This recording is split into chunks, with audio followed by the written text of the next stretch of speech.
اس کے بعد حضرت عبداللہ بن عمرو بن العاص رضی اللہ تعالی عنہما سے مروی ہے کہ انہوں نے حضور صلی اللہ علیہ وسلم کو یہ فرماتے سنا، جب تم اذان سنو تو وہی کلمات کہو جو مؤذن کہتا ہے، پھر میرے اوپر درود پڑھو، بے شک جو شخص مجھ پر 1 مرتبہ درود پڑھتا ہے اللہ تعالیٰ اس پر 10 رحمتیں بھیجتا ہے، پھر میرے لیے وسیلہ کی دعا کرو، کیونکہ وہ جنت میں ایک ایسا مقام ہے جو اللہ تعالیٰ کے بندوں میں سے صرف ایک بندے کو حاصل ہوگا، اور میں چاہتا ہوں کہ وہ بندہ میں ہوں، اور جو شخص میرے لیے وسیلہ کی دعا کرتا ہے اس کے لیے شفاعت واجب ہو گئی۔ یہ اللہم رب ھذہ الدعوۃ التامہ والصلاۃ القائمہ آتی محمد الوسیلہ، یہ لفظ، اور وسیلہ کیا ہے؟ جنت کا ایک خاص مقام جو صرف ایک شخص کو جنت میں ملے گا، اور آپ صلی اللہ علیہ وسلم نے فرمایا کہ مجھے امید ہے کہ وہ میں ہی ہوں، اور جو میرے لیے وسیلہ کی دعا کرے گا میری شفاعت اس کے لیے واجب ہوگی۔ اور آپ دیکھیں کہ بات تو کہ اچھا چھوٹی سی بات ہے، چلیں ہم ہر اذان کے بعد پڑھ دیں گے وسیلہ کی دعا، لیکن بات یہ ہے یہ وہی پڑھ سکتا ہے یا اسی کو توفیق ہوتی ہے کہ جو نماز کے لیے انتظار میں ہو اور اذان کے لیے انتظار میں ہو، اور پھر اذان ہو رہی ہو تو اسے سنے بھی، اس کے سننے کا اہتمام بھی کرے اور اس کو جواب دے، اور پھر آخر میں یہ دعا بھی پڑھے، کیونکہ جب تک یہ پورا عمل نہیں ہوتا صرف بیچ میں ایک وسیلہ کی دعا پڑھ کے کام نہیں چلتا، کیونکہ یہ پورا پروسیجر ہے جس کی ابتدا انسان کی اس توجہ سے ہوتی ہے جو انسان نماز کی طرف کرتا ہے۔ حضرت ابو سعید خدری رضی اللہ تعالی عنہ سے مروی ہے کہ حضور صلی اللہ علیہ وسلم نے فرمایا، جب تم اذان سنو تو وہی کلمات کہو جو مؤذن کہتا ہے، یعنی اللہ اکبر، صرف حی علی الصلاۃ اور حی علی الفلاح کا جواب میں لا حول ولا قوت الا باللہ العلی العظیم۔ اور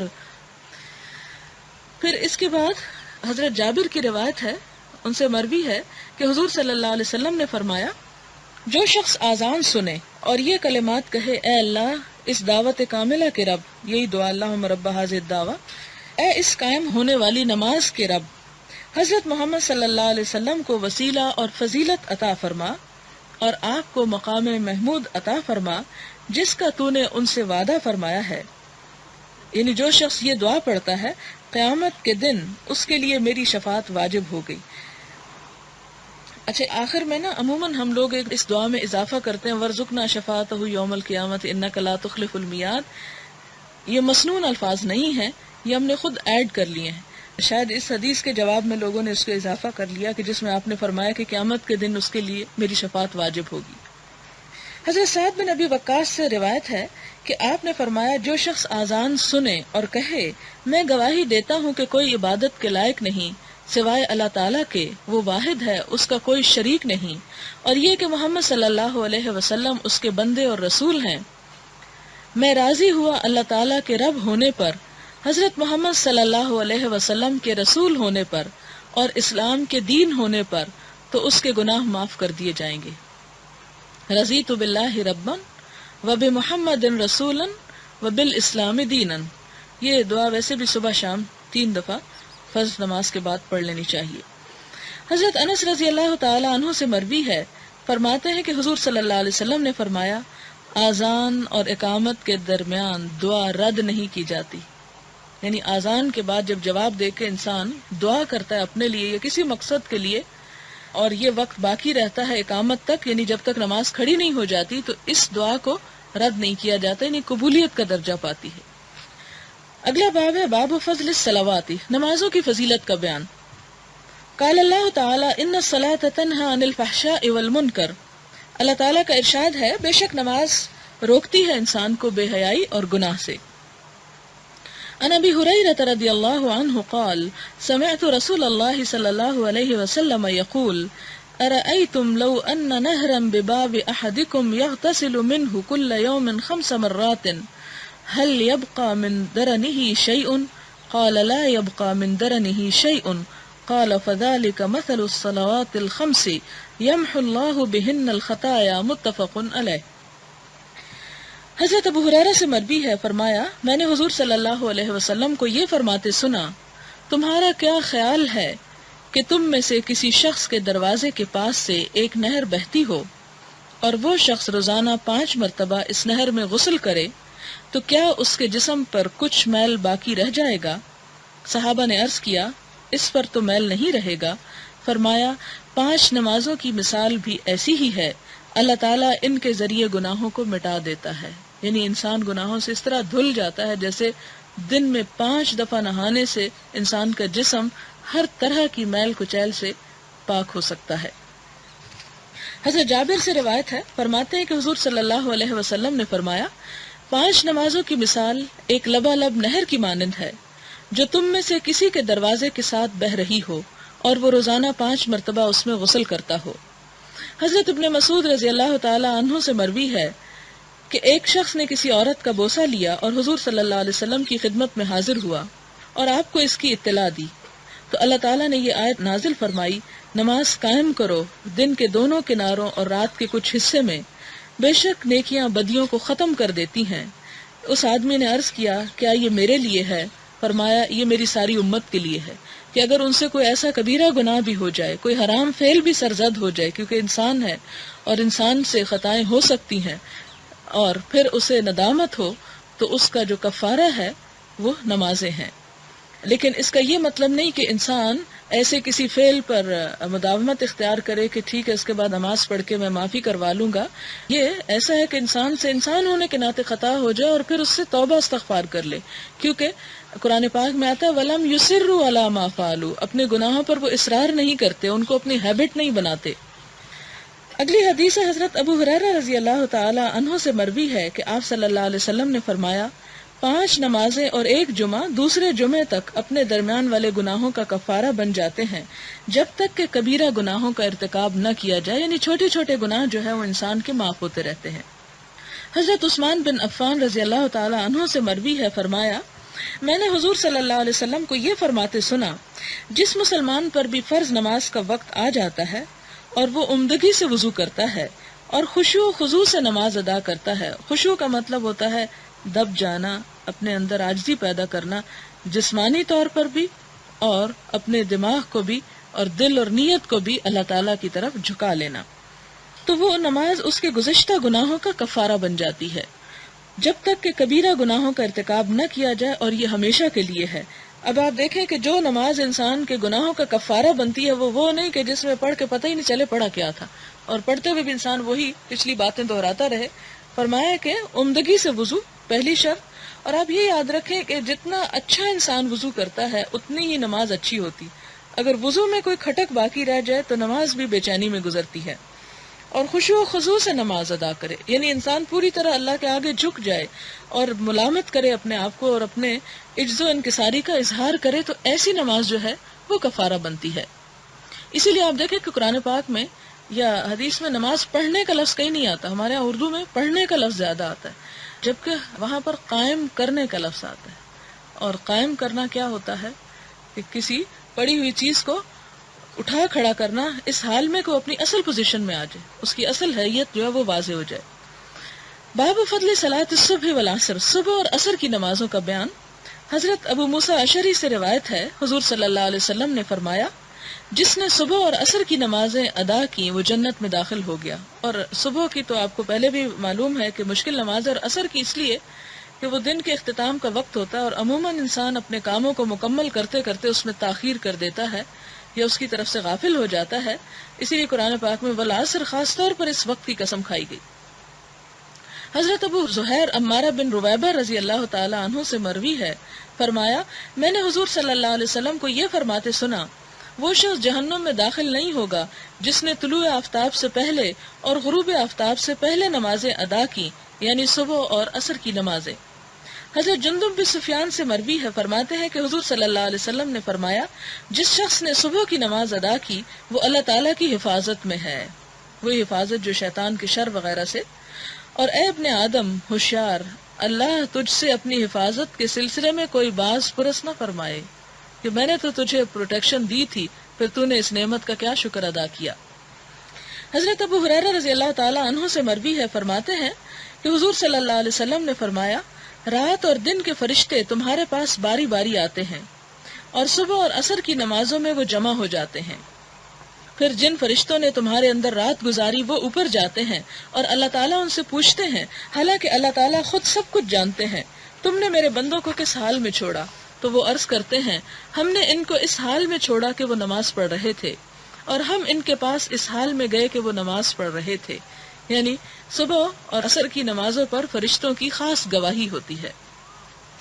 حضرت جریر بن عبداللہ البجلی رضی اللہ تعالی عنہ سے مروی ہے، فرمایا ہم حضور صلی اللہ علیہ وسلم کی خدمت میں حاضر تھے.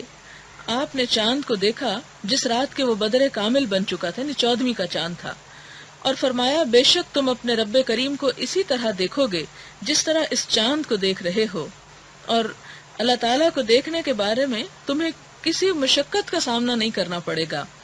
اور اگر تمہاری استطاعت میں ہو کہ تم طلوع آفتاب سے پہلے اور غروب آفتاب سے پہلے کی نمازوں میں مغلوب نہ ہو تو ایسا کیا کرو. اب اس میں 2-3 باتیں ہیں. پہلی بات تو یہ کہ مسلمان کے عقیدے کا حصہ ہے کہ قیامت کے دن بندہ مومن جو ہے وہ اپنے رب کو دیکھے گا، اور اس طرح دیکھے گا جیسے آسمان پہ 14ویں کے چمکتے ہوئے چاند کو دیکھتا ہے، اور اس کو دیکھنے میں اسے کوئی دھوکہ نہیں ہوتا اور کوئی مشکل نہیں ہوتی. دوسری بات خاص طور پر یہ فرمائی گئی کہ تمہیں کسی مشقت کا سامنا نہیں ہوگا. آپ دیکھیں کہ دنیا میں جو بڑے لوگ ہوتے ہیں ان کو دیکھنے کے لیے جب لوگوں کا ہجوم ہوتا ہے تو کوئی کچلا جاتا ہے، تو کسی کو دھکا پڑتا ہے، اور کوئی پوری طرح دیکھ ہی نہیں سکتا.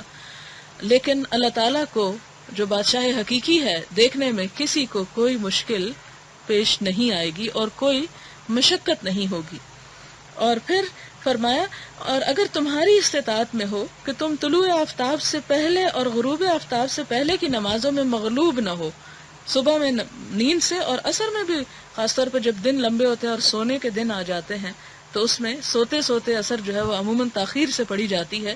فرمایا کہ اس میں مغلوب نہ ہو یا کسی اور کام سے مغلوب نہ ہو تو ایسا کرو. یعنی گویا انڈائریکٹلی اشارہ کر دیا کہ جو شخص اپنے رب کا دیدار چاہتا ہے وہ ان نمازوں کی خاص حفاظت کرے. اور ایک اور روایت میں ہے آپ نے 14ویں کی رات کو چاند کی طرف دیکھا.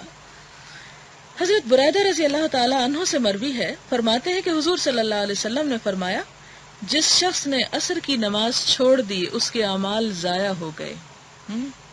جیسا کہ آپ جانتے ہیں کہ انسان کی زندگی میں بہت سے اعمال ایسے ہیں کہ جو اچھے اعمال کو ضائع کر دیتے ہیں. بالکل ایسے جیسے انسان اچھی صحت مند غذا کھاتا ہے لیکن ساتھ ہی کچھ ایسی گلی سڑی چیزیں کھا لیتا ہے. مثلا اگر انگور ہیں آپ نے سارے فریش کھائے اور اس میں سے گلا سڑا بھی کھا گئے تو وہ جو فریش ہیں وہ مغلوب ہو جائیں گے اور جو گلا سڑا وہ غالب آ جائے گا اور سب کا اثر جو ہے وہ خراب کر دے گا.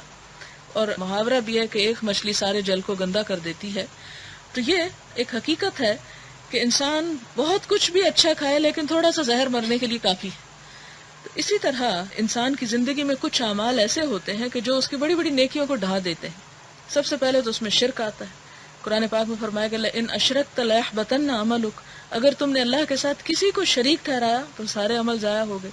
اسی طرح کفر جو ہے، انسان ایمان پر ساری زندگی گزار کر اگر کافر ہو کے مرتد ہوتا ہے تو سب نیکیاں جو ہیں اس کی برباد. اسی طرح منافقوں کے لیے کہا گیا کہ ان کی نیکیاں برباد. اسی طرح فرمایا کہ وہ لوگ جو اللہ کے دین کے رستے سے کسی کو روکتے ہیں ان کے سارے اعمال برباد. جیسے سورۃ محمد کے شروع میں آتا ہے الذین کفروا وصدوا عن سبیل اللہ اضل اعمالهم، اللہ تعالیٰ نے ان کے سارے اعمال ضائع کر دیے. پھر اسی طرح غیبت جو ہے وہ بھی انسان کی نیکیاں برباد کرتی. حسد انسان کی نیکیوں کو ایسے کھا جاتا ہے جیسے لکڑی سوکھی آگ کو کھاتی ہے. پھر اسی طرح خاص طور پر کچھ نمازوں کا قضا کرنا جو ہے وہ بھی انسان کے باقی اچھے اچھے کاموں کو ضائع کر دیتا ہے. کیونکہ بعض اوقات انسان کہتا ہے نا کہ جی میں نے اور بہت صدقہ خیرات کیا یا اور بڑے لوگوں کی خدمت کے کام کیے ہیں تو کیا ہوا جو نماز نہیں پڑھی. نہیں، لوگوں کا حق اپنی جگہ اور اللہ رب العزت کا حق اپنی جگہ. مثلا آپ دیکھیں کہ آپ کیا دنیا میں کسی کو کسی کا حق دیتے ہوئے یہ کہتے ہیں کہ میں نے اس کو جو اتنا حق دے دیا اگر دوسرے کو نہ دوں گی تو کیا ہوگا. نہیں، مثلا آپ کے 2 بچے ہیں اور آپ ایک ہی کو سب کچھ دے دیں اور دوسرے کو کچھ نہ دیں اور کہیں میں نے تو دینا تھا ایک کو دے دیا ہے اگر دوسرے کو نہیں ملا تو کیا ہوا. نہیں، ہر ایک کا اپنا حق ہے. ایک کا دے کر دوسرے کا حق ختم نہیں کیا جا سکتا.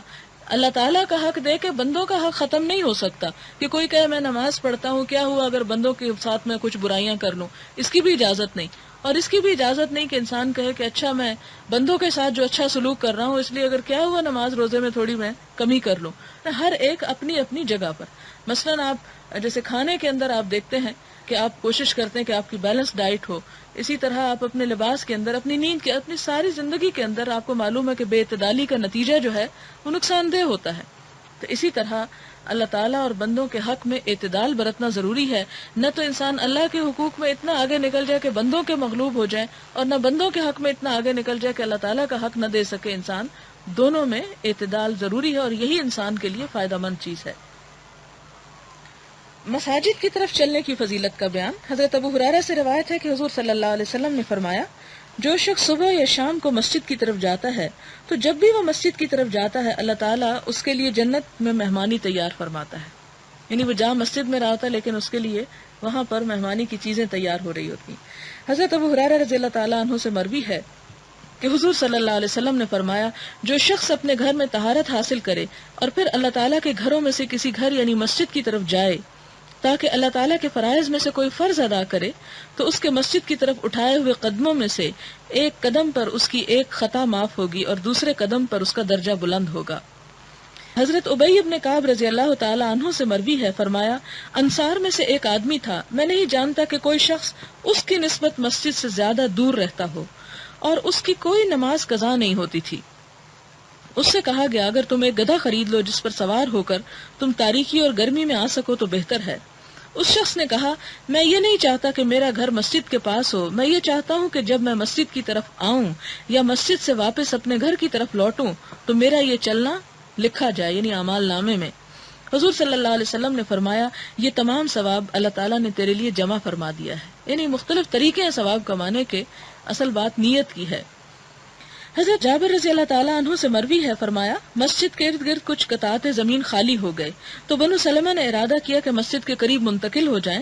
یہ بات حضور صلی اللہ علیہ وسلم تک پہنچی تو آپ نے ان سے فرمایا، مجھے معلوم ہوا ہے کہ تم مسجد کے قریب منتقل ہونے کا ارادہ رکھتے ہو. انہوں نے عرض کیا، ہاں یا رسول اللہ صلی اللہ علیہ وسلم، ہم یہ ارادہ رکھتے ہیں. تو آپ نے فرمایا، اے بنو سلمہ، اپنے گھروں میں رہو، تمہارے قدموں کے نشانات لکھے جائیں گے. اپنے گھروں میں رہو، تمہارے قدموں کے نشانات لکھے جائیں گے. انہوں نے کہا، ہمیں یہ بات پسند نہیں کہ ہم اپنے گھروں سے منتقل ہوں. یعنی آپ نے تاکیداً 2 مرتبہ فرمایا کہ جہاں ہو وہیں بہتر ہو تاکہ کچھ فاصلہ رہے مسجد تک اور آنے جانے کا ثواب رہے. حضرت ابو موسیٰ سے روایت ہے، فرماتے ہیں کہ حضور صلی اللہ علیہ وسلم نے فرمایا، لوگوں میں سے نماز کا زیادہ ثواب اس شخص کو ملتا ہے جو ان میں سے زیادہ دور سے نماز کے لیے چل کر آئے، اور پھر اسے جو اس کے بعد زیادہ دور سے آئے. اور جو شخص نماز کا انتظار کرتا ہے حتیٰ کہ امام کے ساتھ باجماعت نماز ادا کرتا ہے، اس کو اس سے زیادہ ثواب ملتا ہے جو اکیلے نماز پڑھے اور پھر سو جائے، یعنی پہلے ہی پڑھ لے یا الگ پڑھ لے. حضرت بریدہ رضی اللہ تعالیٰ عنہ حضور صلی اللہ علیہ وسلم سے روایت کرتے ہیں کہ آپ نے فرمایا، تاریکیوں میں مسجدوں کی طرف زیادہ چلنے والوں کو قیامت کے دن نور کامل کی بشارت سنا دو. حضرت ابو ہریرہ سے روایت ہے کہ حضور صلی اللہ علیہ وسلم نے فرمایا، کیا میں تمہیں ایک ایسی چیز نہ بتاؤں جس سے اللہ تعالیٰ تمہارے گناہوں کو معاف فرما دے، درجات کو بلند فرما دے؟ صحابہ کرام نے عرض کیا، یا رسول اللہ صلی اللہ علیہ وسلم، ضرور فرمائیے. آپ نے فرمایا، اچھی طرح وضو کرنا، جبکہ وضو کرنا تکلیف دہ ہو، مسجدوں کی طرف زیادہ چلنا، اور نماز کے بعد دوسری نماز کا انتظار کرنا. بس یہی رباط ہے، یہی رباط ہے. حضرت ابو سعید خدری رضی اللہ تعالیٰ عنہ سے روایت ہے کہ آپ صلی اللہ علیہ وسلم نے فرمایا، جب تم کسی آدمی کو دیکھو کہ وہ مسجدوں میں جانے کا عادی ہے تو اس کے ایمان کی گواہی دے دو. اللہ تعالیٰ نے ارشاد فرمایا، انما یعمر مساجد اللہ من آمن باللہ والیوم الآخر، رواہ الترمذی، کہ بے شک آباد کرتا ہے مساجد کو وہی شخص جو ایمان رکھتا ہے اللہ تعالیٰ پر اور آخرت کے دن پر. یعنی یہ ایمان کی علامت ہے کہ انسان مسجدوں کی آبادی کی فکر کرے. وآخر دعوانا ان الحمدللہ رب العالمین. سبحان اللہ والحمد للہ ولا الہ الا اللہ واللہ اکبر ولا حول ولا قوة الا باللہ العلی العظیم. اللہم صل علی محمد وعلی آل محمد كما صليت على إبراهيم وعلى آل إبراهيم إنك حميد مجيد. اللهم بارك على محمد وعلى آل محمد كما باركت على إبراهيم وعلى آل إبراهيم إنك حميد مجيد. ربنا آتنا في الدنيا حسنة وفي الآخرة حسنة وقنا عذاب النار.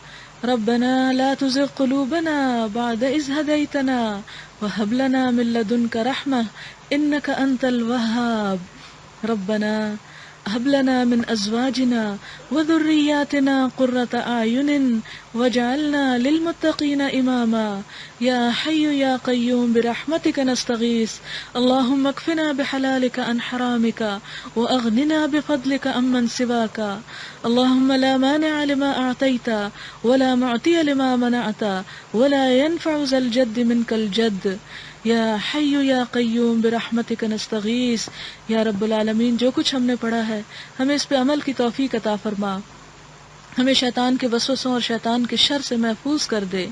یا رب العالمین ہمیں اپنا قرب نصیب فرما، ہمیں جسمانی اور روحانی پاکیزگی نصیب فرما، ہمیں اپنے دیدار کا شرف نصیب فرما. یا رب العالمین تو ہمیں حضور صلی اللہ علیہ وسلم کے ہاتھوں حوض کوثر پر پانی نصیب فرما. یا رب العالمین تو ہمارے والدین پر اپنی رحمت فرما.